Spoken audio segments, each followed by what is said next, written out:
What up, my freaks? RuinusInsight here with part 54 of my Total Warhammer 3 Kairos Fateweaver Immortal Empires campaign.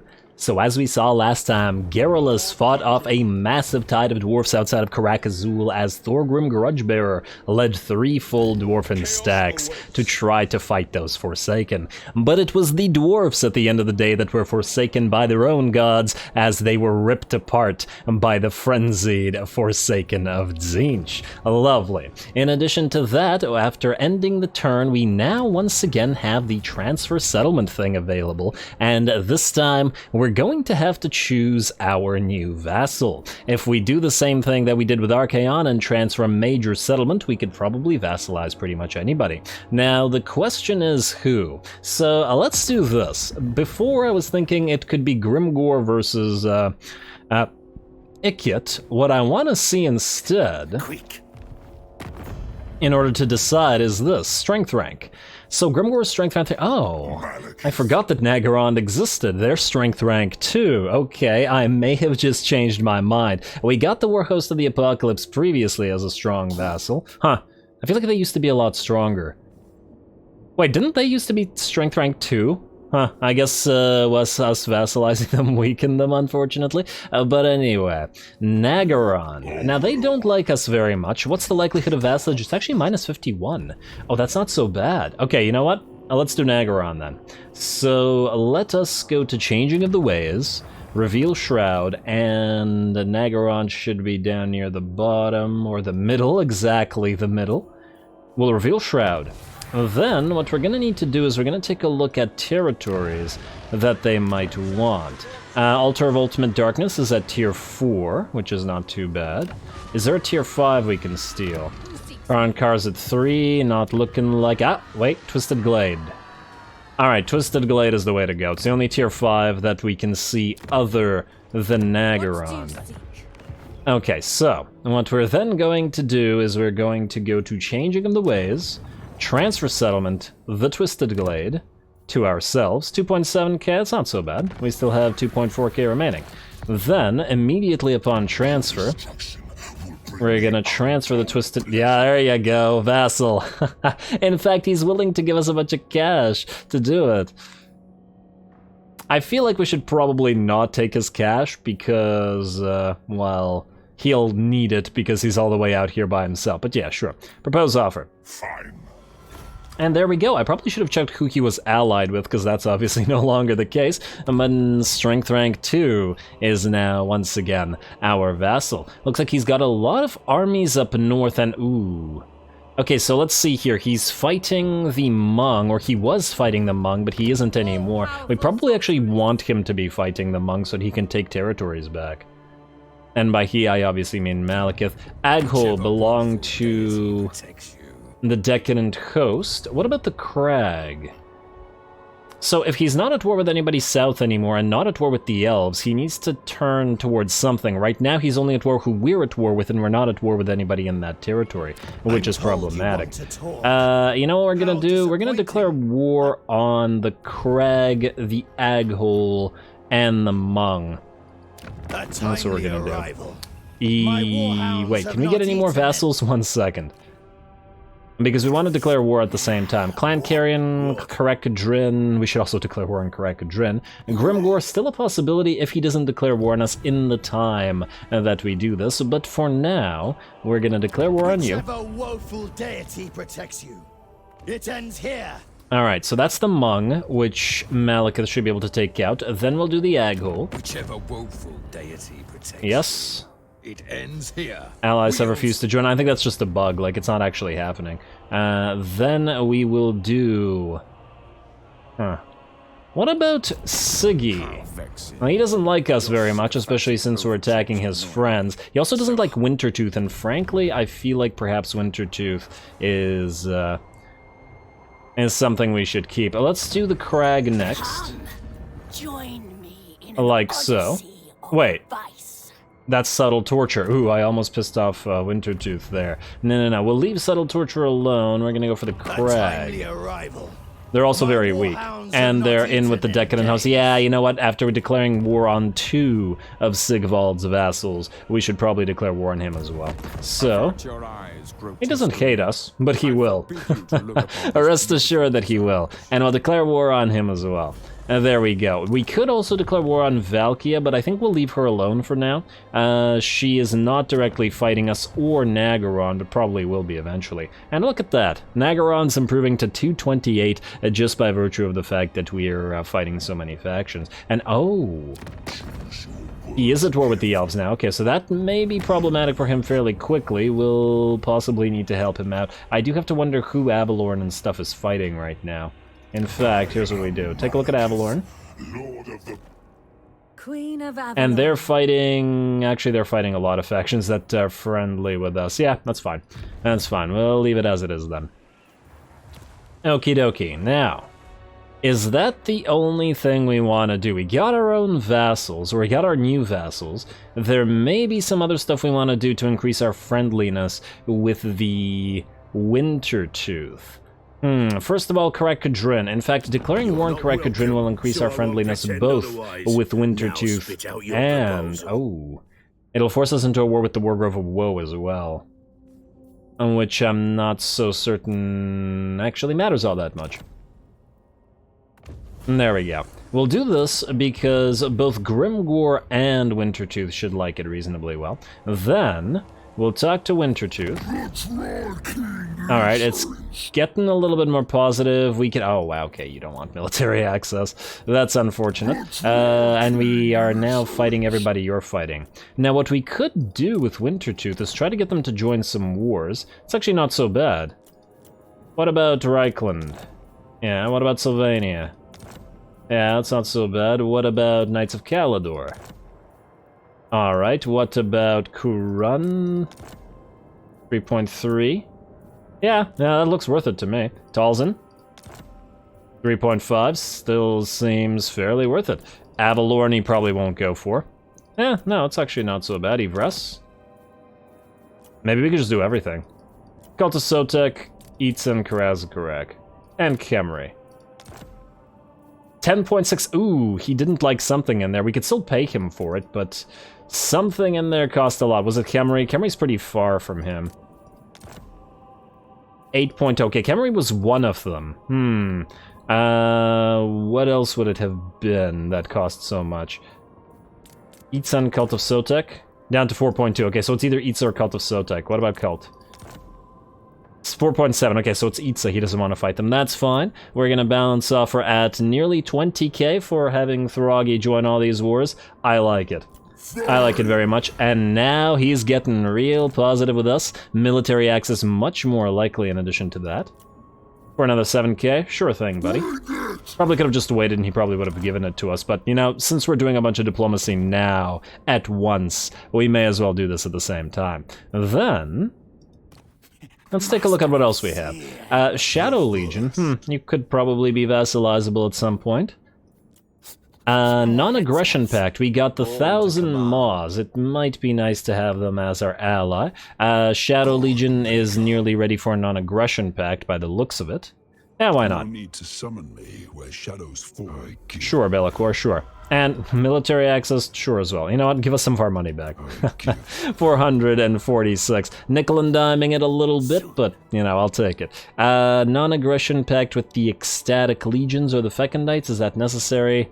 Probably not. You know what? Let's do it with 1,000 Maws. If they're gonna be willing to be our vassals or allies, then, I will consent to this. 4,000 for this? Really? You know what? That's too much. You'll offer us our military access later, I'm sure. And, non-aggression pact actually decreased the vassalage. Oh, it was probably just because we were getting non-aggression pact for some amount of money anyway. Military access we can ignore. Defensive alliance, ignore. Oh, look at this. Clan Scryer is willing to go for a military alliance. Now, the problem of this is then they wouldn't be our vassal, but I'm kind of fond of Vikit, and it doesn't have to be that every single faction is our vassal. This isn't our Vlad campaign, who has like 50,000 vassals, or Valkia campaign, who also has like 50,000 vassals. You know what? We can have one military alliance. Just the one. It's fine. Let's do Ikit. We talk instead of fight, Gil, yes? You can keep your money, Ikit. It's only 1,000 gold. And there we go. Plus, it's nice to have at least some Skaven faction to be our ally. Looks like Throggy was fine with all that, and everything else I think is good. The Decadent Host is willing to peace out with us. It would have been funny if we could vassalize them while peacing out with them, but unfortunately not. What do we also want to do? First of all, we want to upgrade this outpost at Skaven Blight. We certainly want some use out of that. And we should probably go to War Coordination. Ah, really only the Tong? Okay, fine. You want us to defeat armies... Is there any army that's actually near enough to us to actually kill? Findal? I don't see that happening. Let's go for maybe Siegfried von Karstein? I actually can't see him. Owen Hall? Nah, sure, Owen Hall. I don't know who that is, but we'll give it a try.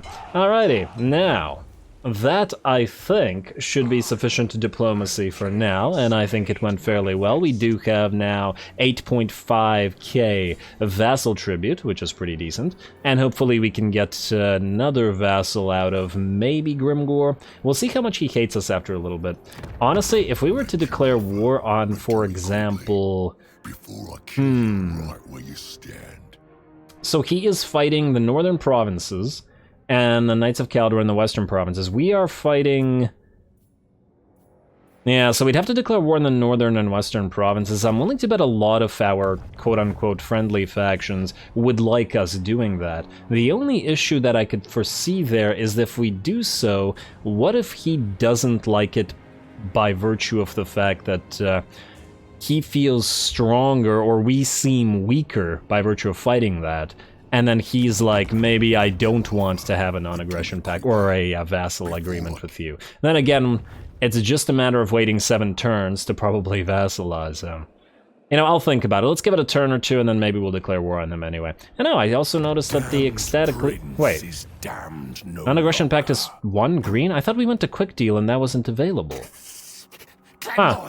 Wait, it updated. Oh, I guess we had to leave that menu and then go back to it. Oh, that's interesting. Zazel, hush. In my aspect and revel in what could be your Yeah. The reason that I want to have a friendly relationship with Azazel is because he's friendly with Wintertooth, and I, once again, want to keep it nice and friendly with Wintertooth. Moors, unfortunately, though an early ally of ours, will probably be an ally no longer, because all of the Chaos factions seem to hate them, and as soon as 10 turns are up, we'll probably have to declare war on them, even though we gifted them a settlement. Oh well.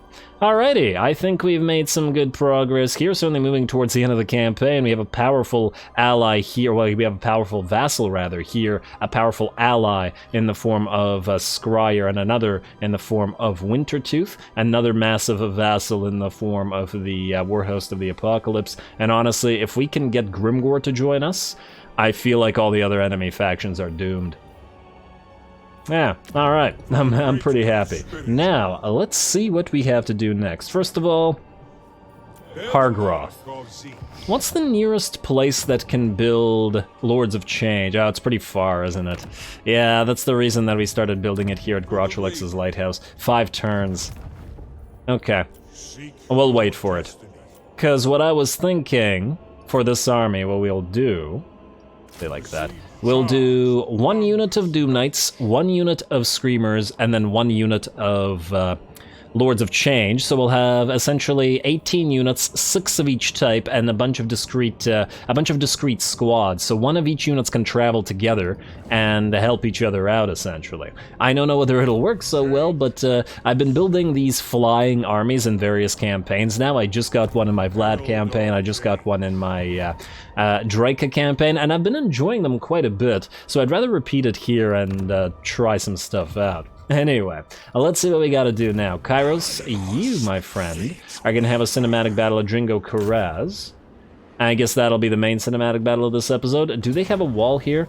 Is this an actual settlement? What do we have here? Yes, so it will be an unwalled settlement.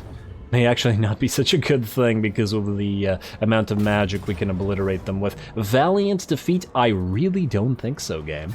I really strongly do not think so, but sure. you can give that a try. Now,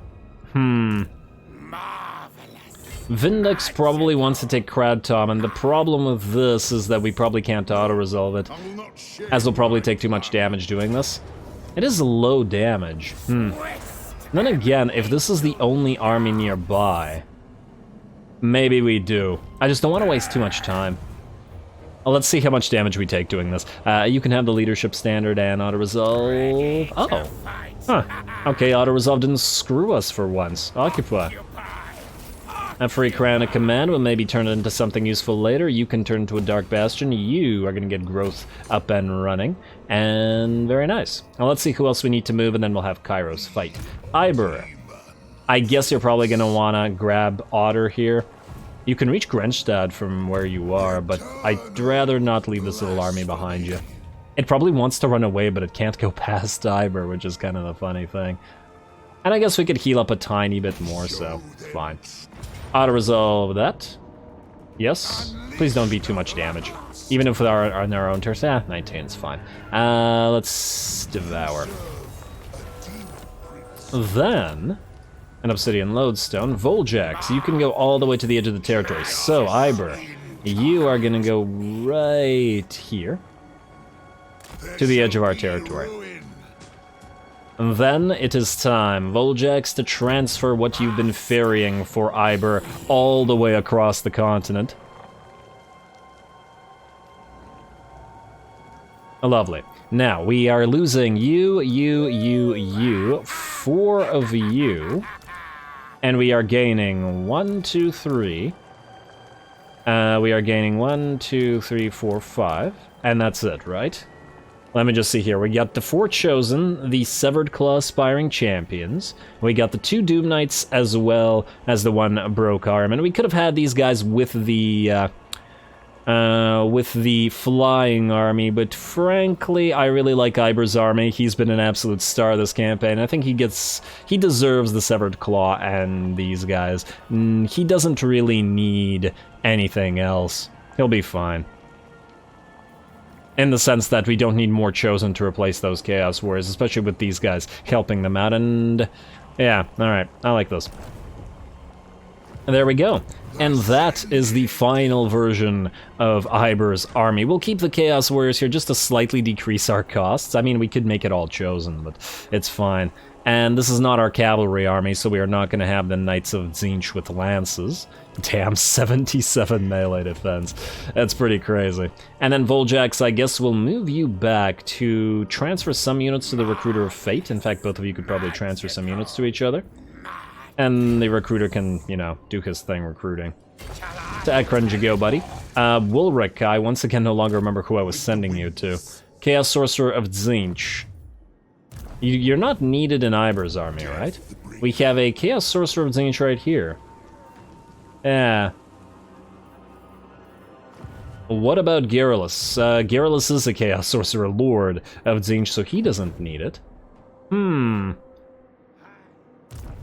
You know, I feel like it's been like 10 episodes since I thought of a plan for this guy, and now I just, for the life of me, can't remember what army he was going to go to. Maybe he's just going to go to a new army if we create one with Voljax.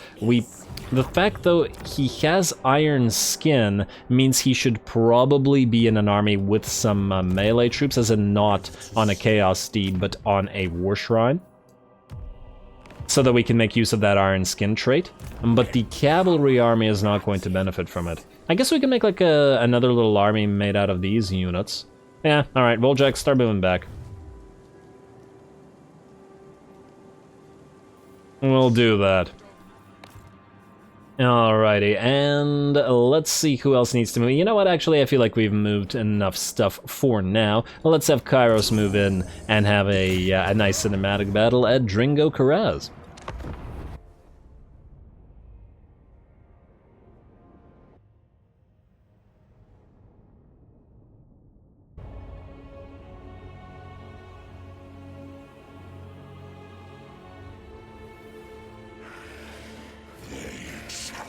Us. Their existence is in flux.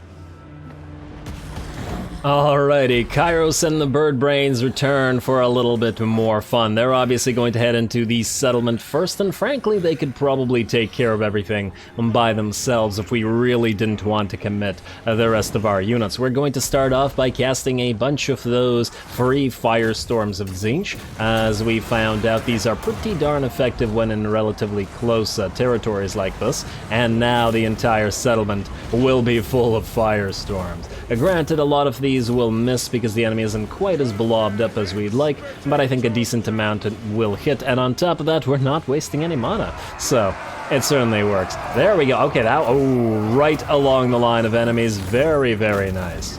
Gotta appreciate that one, and here comes yet another Firestorm in the middle of the enemy, and then yet another one. Oh, these max level Lords of Change are just obnoxious, and this is all done for free. Birdie deeds done dirt cheap. Yes, I am proud of that one. I'll show myself that. Alrighty, well, let's see the damage now. The balance of power is certainly in our favor at about 70%. Our other bird brains are dropping down on the grudge throwers, who will no longer be firing, allowing the rest of our army to move up without fear of getting hit by enemy artillery pieces. Kairos is busily using blue and pink fires on the enemy, specifically trying to hit the enemy Iron Drakes here with the blue fires in order to take advantage of that damage,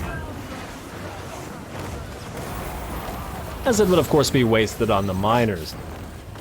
More blue birds coming in and adding some more spell work onto the field, because clearly we haven't had enough. Yet another couple of Firestorms of Tzeentch are gonna open up right in the middle of the other enemy dwarfen formations, which were trying to guard the settlement. We will keep the rest of our army back, at least until these spells are over, so that we don't hurt ourselves too much, especially considering that after all of these casts, the enemy still has yet to do any damage to us whatsoever. None of these guys are hurt. The enemy really does not have enough ranged units in this particular army to be any kind of threat, and when we want to, just like we did with that unit of grudge throwers, we can have simply all of them drop down on the enemy units. And yeah, we could obviously make a doom stack with Kairos with just these guys, but I mean, it'd feel a little bit boring in my opinion. And then clearly there's no need. Plus, I'd like for him to actually work for it if he encounters like 5 armies in a single battle. There we go. More infernal gateways opening up absolutely everywhere. Glorious. Absolutely glorious. And still no damage has been done to us, and very little mana has been spent. There we go. Finally, we're moving in some of our glorious immolators, adding some pink fires as well to the fire from those exalted flamers, and some regular fire from the regular flamers as well.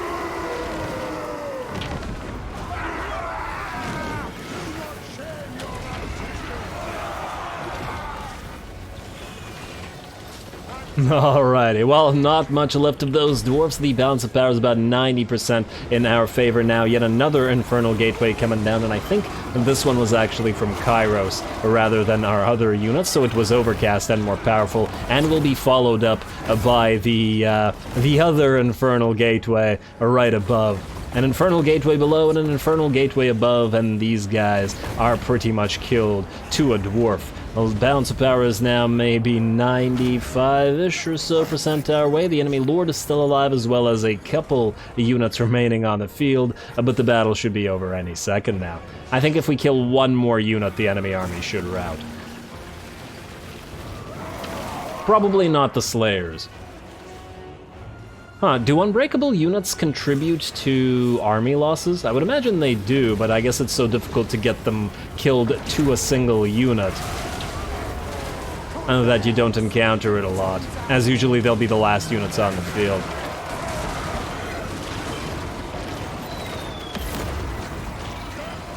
How many Infernal Gateways can we do in a single battle? Well, it's quite a few. Let's see, now bounce power is still roughly the same, hasn't changed much, but we've lost another couple, or taken another couple of units off the field from the enemy.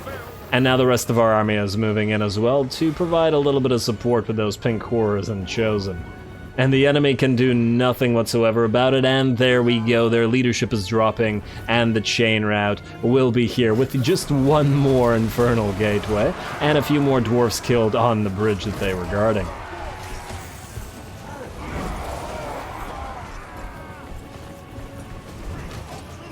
And there we are. Well done to all of you flyers. Looks like we didn't really need the rest of our army after all, and the battle will end as soon as this one little unit of slayers is destroyed. They're just running around on the bridge, occasionally taking shots from our iridescent horror, but we've got more horrors that have now sighted them. I was wondering why the heck this battle wouldn't end. Couldn't quite see those 4 enemy slayers on this little bridge here.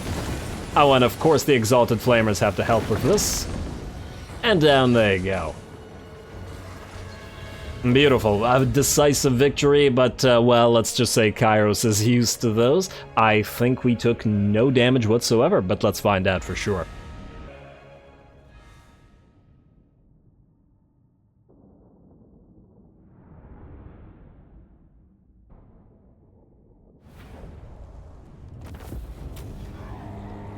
Alrighty, an Armor of Fortune for free, that's nice as well, as there are certainly a few lords that could benefit from it. We got 0 losses and basically 0 damage as well. It took a little bit longer than I might have liked, but at least we preserved all of our units and don't need to bother with waiting to heal up a Gringo Coraz, which means Kairos either goes after Rurik here if he does not go after Vindex, or if not, Vindex takes care of the Misty Mountain himself and Kairos keeps moving this way. Ideally, if Kairos can grab Spite Peak and then jump down or teleport down to Desolation of Nagash, he could grab Nagashazar, which might be a nice pickup and would also probably be a massive battle, as there are a bunch of Clan Carrion armies that are probably standing there. It would also allow Garrulus to move to Sump Pit and then down to the Bone Gulch and Ash Ridge Mountains, rather than having to deal with all this. Man, we certainly destroyed the Karazakarak dwarfs extremely quickly, didn't we? And they're basically broken already. The balance of power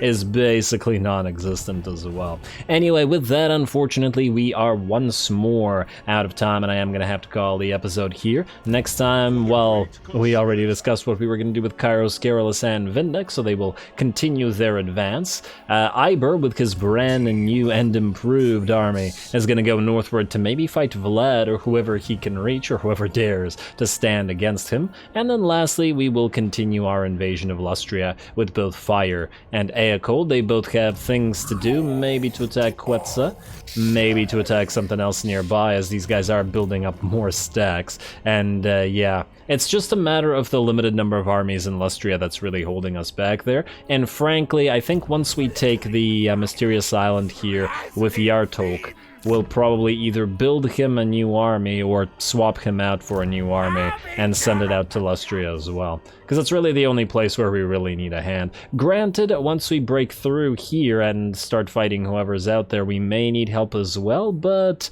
we'll see. And by then I'm thinking we'll have more vassals and more allies to rely upon, so it shouldn't be that much of a concern. Anyway, stay tuned for more Big Bird. Don't forget to leave a like and comment. All glory to the algorithm.